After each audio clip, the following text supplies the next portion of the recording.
I first started streaming off my Xbox and had absolutely nothing except for me and my gameplay. Then I got some overlays to the side because I bought a laptop to take my stream even further. Let's go.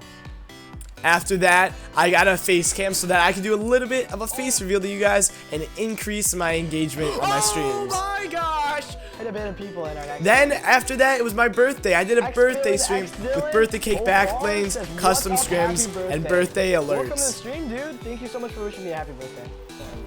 And after that, I completely revamped my stream design with some colorful lights and a brand new face cam border. And we're at that time of year again. Psych! On July 9th, my birthday, I'm going to be introducing an entire new stream design, maybe some merch, a new intro, and everything. I'm going to be playing some Fortnite with viewers, some Zone Wars, and we're going to have a great time. This all starts at 11 o'clock Central Standard Time, a.m. in the morning. So come on and join us. It's going to be a great time. I hope to see you guys there.